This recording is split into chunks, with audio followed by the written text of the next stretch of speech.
According to the Environmental Law and Policy Center, about 16 school districts across Iowa have received grants to incorporate electric buses into their fleets. School districts across Iowa own a combined 46 electric buses, whereas the Sioux City School District owns 15 alone. Siouxland Public Media spoke with Tim Paul, Director of Operations and Maintenance of Transportation for the school district, and Doug Stewart, the Transportation Supervisor. We go over the savings the electric buses have provided, some expectations they may have for the future, and some expenses that come along with them. Okay, hello, I'm Tim Paul, Director of Operations and Maintenance. And I'm Doug Stewart, I'm the Transportation Supervisor. So currently, as of today, we've got 15 buses that are in the Sioux City School District. They all came in kind of stages, so it's hard to say that they were all here during this time, but I would say at least 10 of them were pretty regular on the route, which started from February through the end of May. To current date, we have used 89 megawatts of power on our buses, which relates to about $9,000 in cost to charge the buses. Our calculator, our tool, also gives us the diesel equivalent of what we would have used, which is on our charging stations. And it says that it was right about 16,000 gallons of diesel that we saved. So when you do the math on about $4 average of diesel, that's about $64,000. So the cost savings of running the electric versus the diesel, just in fuel and energy costs, is about $55,000 for the 4 months that we've had them. Paul had mentioned how the school district plans to purchase more propane buses, and they explained the savings compared to diesel. Gasoline, you're probably at, currently I'd say $1 a gallon to a little over $1 a gallon. Less Less, the diesel. Yeah, than the diesel. And propane, we just signed to have a contract that's going to board on Monday the 8th, and that is at $1.36 a gallon. There's a few miles difference in what you get on range with a propane per gallon than diesel, but it's like a mile.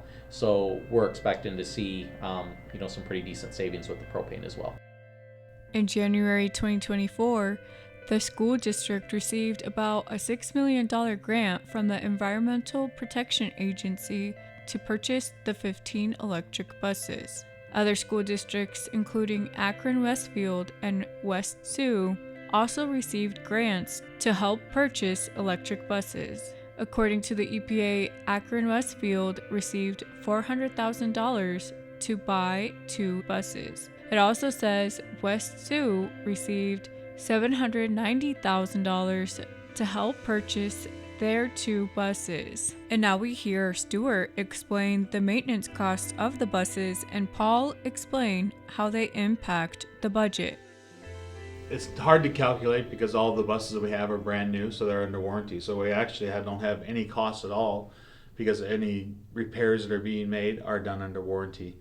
So we wouldn't actually know what costs we have involved on anything. Aside from any breakdowns or anything like that, general maintenance, they have a regenerative braking system, so we don't have to step on the brakes as often. So the brake pads will last considerably longer. We're expecting up to possibly 100,000 miles on a set of brake pads, where the diesel buses, we're changing them probably every 10 to 15,000 miles. So we have that savings. There's no oil to change in the buses, so we wouldn't have that cost. Typically, we would change the oil in the buses 3 times a year. That could save several $1,000s per bus there as well. And there's also no DEF that goes in, which is the diesel exhaust fluid. Correct. And that goes in the buses as well. So we've had a lot of maintenance issues on our diesel fleet with the DEF systems, and we don't have that on these, so that saved us in maintenance as well.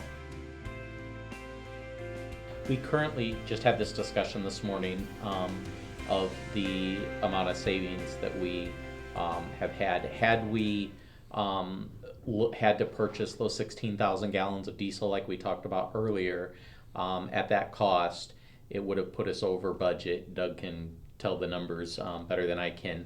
So with this, the EVs coming when they did and the prices of the elevated gas prices, we're tracking right on target to what we had planned to spend on diesel.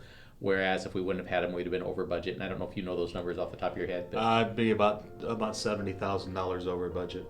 Said that was if they had to purchase the extra 16,000 gallons of fuel. According to the Iowa Department of Agriculture and Land Stewardship, the average diesel prices on March 4th, 2026 were at $3.90 per gallon, and on May 6th of 2026 they were at an average of $5.40 per gallon.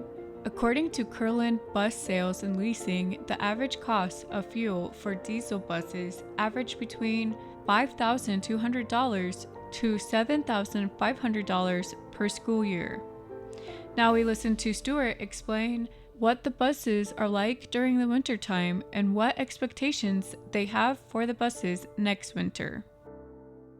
We haven't had them for an entire winter, but we did get them in February, like Tim said. We had a few cold days there. It does consume considerably more amount of the battery because the heaters eat up a lot of the battery. There's 3 4-kilowatt heaters in the bus to heat up the water that runs the heaters themselves. I would say they're comfortable. They're not hot, from what I've noticed. They're not going to cook you out, but they're comfortable. You know, anybody that's uses common sense is going to be plenty fine in the bus.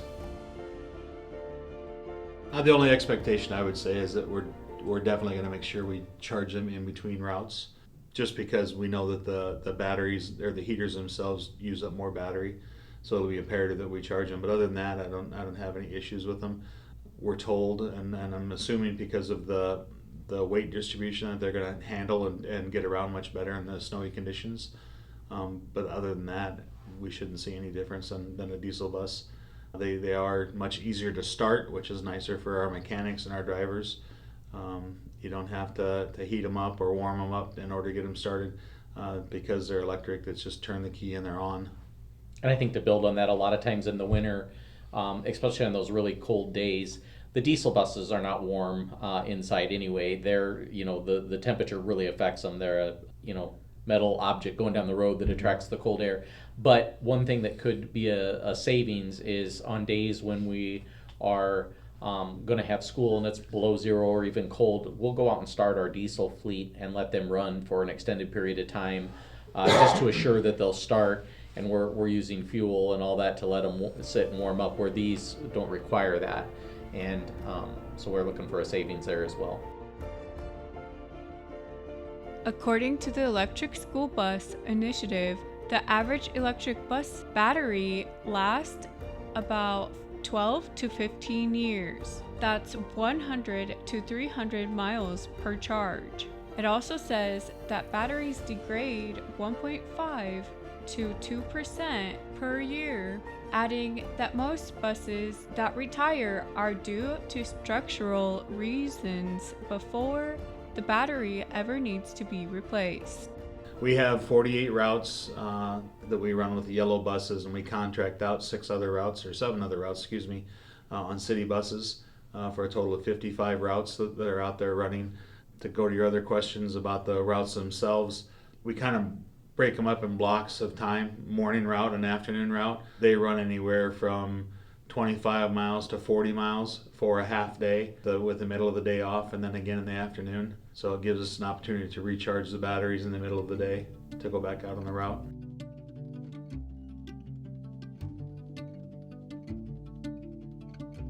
Yeah, it's similar to gasoline. You only have so many miles you can travel on a tank of gas. You only have so many miles you can travel with a battery charge. It has a lot to do with the way you drive the bus and the amount of electricity you're using as you go.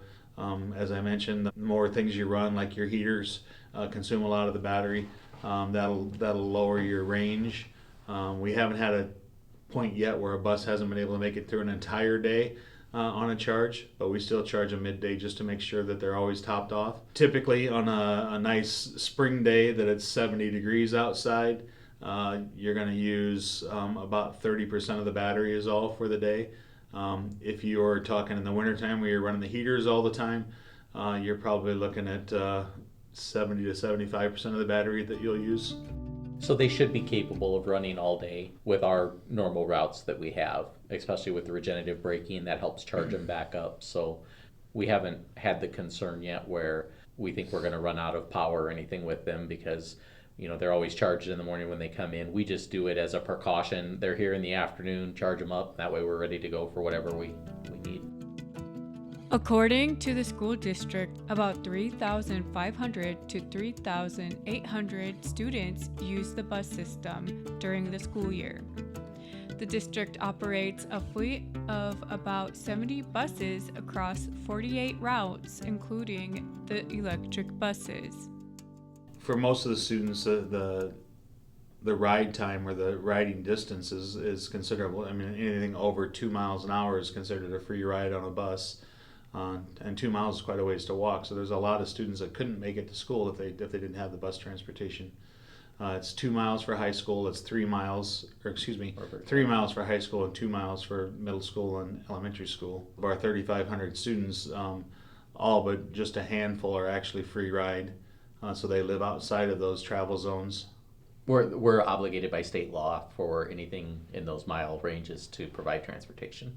I would just like to add that the true test of the electric buses, as far as how they drive, how they react, how they feel on the roads, we can talk about the charges and the cost savings, but I want to speak on behalf of the drivers, because one of the things that I get quite often when I walk by or talk to a driver is, don't you ever take my electric bus away, and how much they enjoy them, how much they enjoy driving them, and how much they really have benefited the routes. They're quieter. They just really enjoy the drive of the electric bus a lot more than the diesel.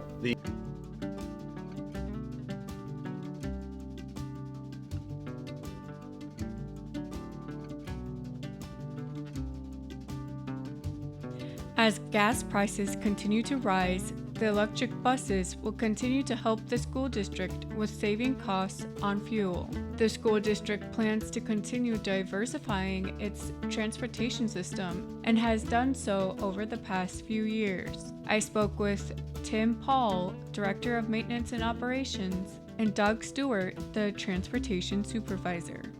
We discussed the savings from the electric buses, expectations they have for the buses in the future, and expenses that come along with them. I'm Alejandra Perez for Siouxland Public Media News.